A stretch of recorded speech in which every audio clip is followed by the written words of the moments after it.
अरे पाप करो, है ना, पाप करो, पर कौन सा पाप करो? एक संत बड़ा अच्छा कहते हैं, पाप करे प्रभु जी मिले।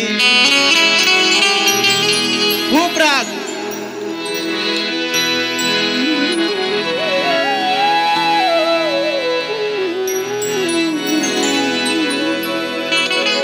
भूप राग बोले तो कौन सा राग आपको बताऊं? तेरे मेरे होठों पे। बस हमें फिल्म ही नहीं चाहिए व्यासपीठ से, वो भूप राग है। अब उस राग में हम घुसे हैं। पाप करे प्रभु जी मिले। अरे क्या बोल रहे हैं? पाप करे प्रभु जी मिले। पाप करे प्रभु जी मिले। पाप करे सुख होए। पाप करे सुख होए। पाप करे मुक्ति मिले। अरे भैया पाप करो सबको, सब पाप करो। अरे क्या संत बोल रहे, मैं नहीं बोल रहा हूँ। मैं जो भी बोलता हूँ उसके पीछे बैकग्राउंड में संतों का हथौड़ा होता है। किसी ने ऑब्जेक्शन लिया उसके सिर पे मार देंगे। मैं जो भी बोलता हूँ संतों की बात होती है। उत्तर भारतीय संतों का दोहा है, पाप करे प्रभु जी मिले। पाप करे सुख हो। पाप करे मुक्ति मिले रे भैया। पाप करो सबको। बोलो नमः शिवाय। आप कोई शंका है पाप करने में? कोई नहीं महाराज, लेकिन जो कहा गया है उसका अर्थ जरा ध्यान से सुनते जाइए, नहीं तो गलत फहमी में संतों की निंदा हो जाएगी और नरक में जाना पड़ेगा।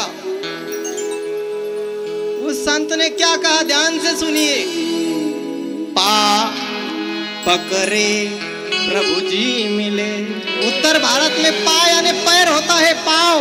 मराठी में पाय कहते हैं, आपला पाय, उजवा डावा। उसको हिंदी भाषा में, अवधी भाषा में पा कहते हैं। और पकड़े यानी पकड़े, उसको पकड़े। किनके पाव पकड़े? अब वो आप माता पिता के पकड़ो, भगवान के पकड़ो, संतों के पकड़ो, हमारे नहीं। हम तो नालायक है। हम लोग कहते हैं दास, है ना।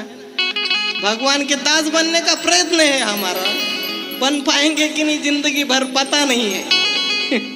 तो हमारे मत पढ़िए, संतों के पढ़िए। पकड़े प्रभु जी मिले।